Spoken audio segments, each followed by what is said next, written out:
What up, people? This is D-Tron here. Another episode of the Daily Rant on power. We are doing a power week this week, and we've been talking about the subject surrounding power, and we touched on the conscious mind, we touched on the chemicals in our brain, what's happening in the brain level, neuroscientific level, and we also talked about the subconscious level. And I want to just kind of like bring it all together and talk about what power is, right? What is it good for? Like, why do some of us want power? Why do some of us need it? Some of us don't, in fact. Some of us don't want it. Really, clearly don't want it. And some of us really want it. They really want power. Power is really important to them. Having that influence on people, right? But we're also talking about just being able to empower ourselves to achieve what we want, right? To feel the power that we can go and make ourselves to the best version of ourselves, right? You know, not necessarily to go out there and, you know, have power over people, to control everything, right? And I'm going to talk a little bit about that, how there's a level where if you want too much power, then it's going to give you this delusion that you can control everything when you really can't, right? For example, like dictators. What happens to these guys, right? When you have power, we talked about the winner effect, how winning gives you that surge of adrenaline and also dopamine as well. It gives you the reward that winning is good because it feels good and you have more control. You have this power and influence on people and your surroundings. You become this alpha person, right? This is like true in all of nature, in the animal kingdom, right? There's always the alpha. There's the one that's in charge. And humans are the same. We're social creatures.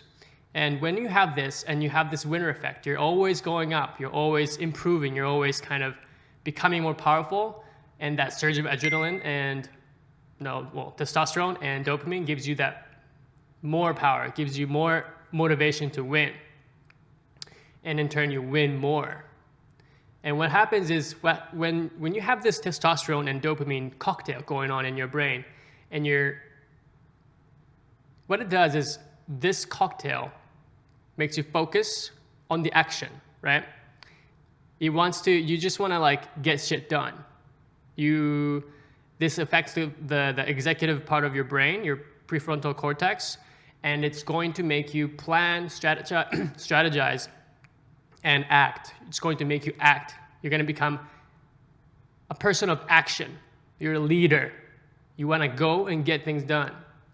And people will actually, most people will follow someone who has this power or this leadership quality that they seem to have the answers. They seem to know what to do. They seem to have a strategy, a plan.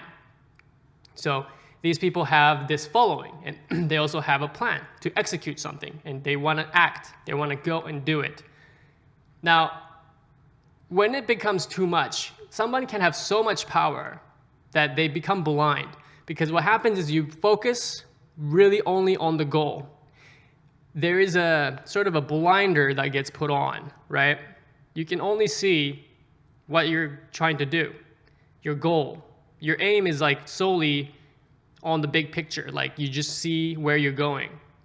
And that screen is put in so that you don't see all the distraction, which is good because any leader, or if you're in any place where you feel like you want to do something, you want to get stuff done, you know that there's a lot of distractions. There's a lot of distractions, and you have to screen them out. You have to focus on your goal and really, really only look at that task at hand so we can go forward. Now, when that screen is too much, like you have so much, this delusion of power that you almost think that everything is within your control. But that's not true, right? It's never true. The world is never really under your control. You might feel like you're in control, but the world is basically chaos, right? It's just chaotic. There's so much going on. We don't really know what's really going on, okay? But somebody who's like kind of drunk on this testosterone dopamine cocktail, right? They'll have this sense that everything is within their power, like everything is within their control. And you see that in like dictators, right? They get drunk and they make stupid mistakes. And that usually ends up being their downfall. And people that are around these people, that are too powerful, they're not going to say anything. It's called the mum effect, right? Because that steep sort of gradient of power where there's this inequality, right? People usually don't say anything that's going to contradict the leader, the powerful leader, right? You just kind of go with it. You just kind of go with the flow. We don't want to get in trouble, you know? As long as you don't say anything, it's not your fault. And even if you're right and you say something, they might blame you. You know, the shoot the messenger type of deal. So in that kind of scenario, there's risk, there's a liability issue, right? There's a risk of not being able to recognize the warning signs when you're this blind with power, right? So there's this good quality in leaders that they need this kind of winner effect. They want this power. There's an innate hunger for power. And once they win, it kind of reinforces that. And they keep going up and they become more powerful. And you can identify those kind of leader type quality people, right? And they also want power. They want power, right? Conversely, there are people who don't want power. In fact, they've done tests where they test people that are power needy. And when they win, their cortisol level, which is the stress hormone in your body, it drops.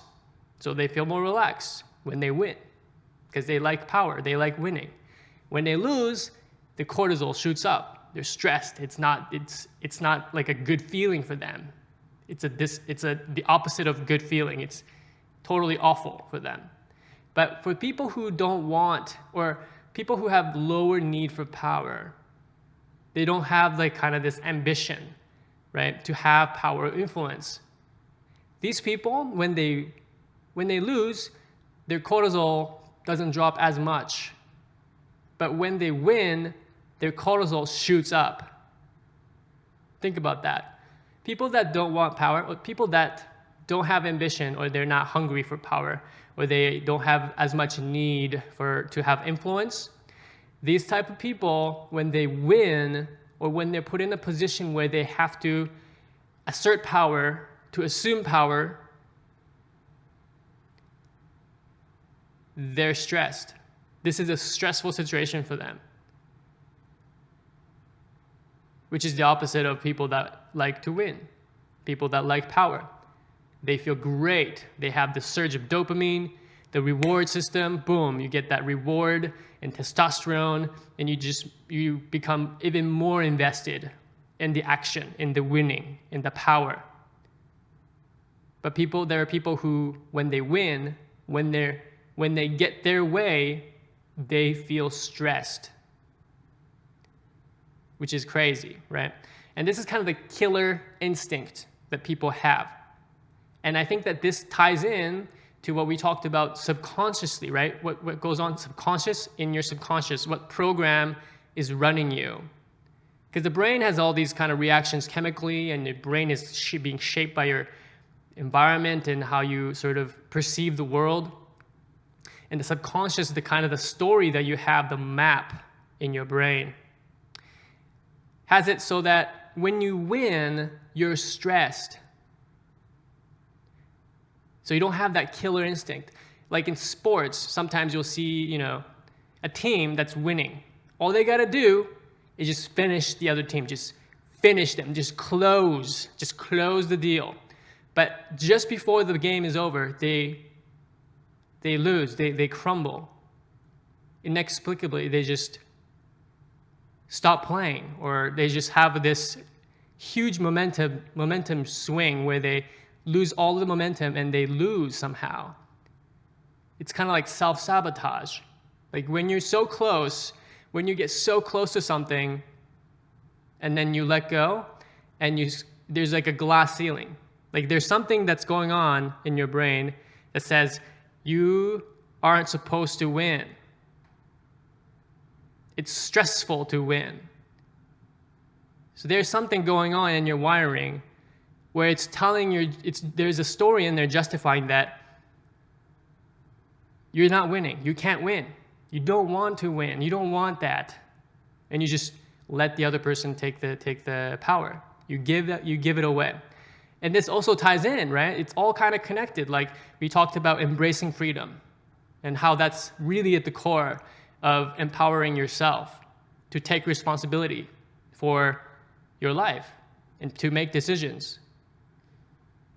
But when you have that fear of truly embracing that, then having that full control is scary. Essentially, when you win and you have this power and you have this responsibility, you don't want it. You just don't want it. It's too much. You don't want that kind of weight. You don't want that kind of liability or responsibility. It's too much. You don't have the balls, essentially, to take that. And so people will self-sabotage themselves. And it shows up in your brain. The cortisol is released when you win, which is crazy, right? So there's a little bit of innate quality in leaders that you need leaders who want to win, and they have the responsibility with the power, right, to lead people, but they are willing to do it. They want to influence people, and there are people that have good intentions and bad intentions. You can have that influence helping people, right? You can be influential by helping people. You can be influential in leading people because other people just don't have it. They just don't have it. And that's just how kind of nature works too, right? Everywhere you look, it's like that. You can't have everybody being leaders. It doesn't work like that. And also, we also need people that don't want to be leaders. Because like I was saying, when you have this power kind of blinders on and you're focused on the goal, you have a vision. It makes you have a vision. It makes you have goals, and then it actually also helps in your the executive function part of the brain, your prefrontal cortex, to plan things. The motivation part of the brain to go out there and plan things, and then go execute them. You're action oriented, right? And you see that in leaders. And they seem to not have they seem to have this entitlement, right? They just go for it. Like they don't seem to be bothered by, what other people think and the distractions, because your brain is primed to just block those things out. And this is what testosterone and dopamine will do on that part of your brain. And likewise, on the same brain, but I can't remember if it's the right or the left, the opposite side of like the action part of it is also the part that actually looks for danger, the part that's always scanning for threats, right? And people that are less power needy, they tend to have that part of the brain activated. And what happens is, if a leader is set on, looking at the goal and big picture of the direction and the mission, you need somebody who is going to look out for danger, look out for threats, because the leader has this kind of blinder on. They're just going in this direction. But you need somebody who's like less powerful, right? And also that part of the brain is activated where you're looking for threats. And it makes sense, because if you're powerless, clearly it's a threat, right? Being powerless is a threat. So that person tends to look out for danger more. They're more aware of the environment. They have a wider scope. They have a wider view, right? So it's really crucial. Like a good team, like a good company will have like the number one guy and number two. But somebody who's number two is really good at being number two. The person can see that. They see they understand where the company is going, but they also see the different factors that might go into play, because you understand that you can't control everything. There's going to be external factors that's going to get in the way of your mission, get in the way of your action, your planned actions, right? And the leader just we're going that way. He's like, no. Just wait a second. You need that restraint, right? So there's a reason for the whole thing. Just the wonder of nature, right? Just freaking wonder of nature. It's crazy, It's amazing. Wow. So leadership and the power that comes with it, the responsibility. And some of us are wired for it, some of us are not wired for it. And there's a place that people who are less power needy, they also have a role. They also have a role in this, right? And it's all happening in your brain as well. But also that subconscious, at the subconscious level, you know, there's a debate, right? Like, is it, okay, it's all determined in the brain, it's just like wiring and it's totally predetermined, it's genetics. I tend to think it's at the subconscious level that those things can be transformed. And that's hard. It's hard to do that. Most of us are kind of stuck in the story, right? It's stuck in whatever story that you have going on for yourself in the subconscious. But if you're able to rewrite that, if you have a glass ceiling, if you have self-sabotaging tendencies, like you get really close to that like place where you really take charge of your life, but you step back because it's too scary. You can't. It's too scary to take full charge of it, because if you fuck up, then you fuck up. You can't blame anybody. You can't blame anyone for that. It's you. It's you that have control. It's you that have the decision to make, and it's you that take the action, right? All of that responsibility is scary. But at that subconscious level, I feel if you change that narrative, then you change that program. In the brain, let's say you win, then it's not gonna, not gonna feel stressed. You're gonna feel good. You're gonna feel more empowered. You're gonna feel more empowered to be yourself, and you're reaffirmed that you're going down your path, that you are where you should be. And your brain is gonna just give you that confirmation, basically. Your brain is just, it's just a machine, it's just an organ, right? It's like a hand, it's like your eyes. It just does what it does so that you can do what you do. And it depends on just the program that you have going on that's running your brain, you know. And if your program says, "Oh, winning is scary, taking responsibility for your life is scary, going after your dreams is scary," then you're gonna have those responses. Yeah, like stressful. Getting towards that goal is stressful. But if you primed yourself to win and you feel like you deserve it, that you deserve it, then your brain is going to tell you that. It's going to do what it does. You deserve it. Boom. Testosterone, dopamine, reward. You get rewarded for doing the things you want. It's in the programming, at the subconscious level, and taking ownership at the conscious level to decide. See? Everything's kind of starting to tie in here, right? Everything's kind of meshing in now, which is kind of cool. I think it's cool. I think it's fucking cool. This is exciting. This is very exciting.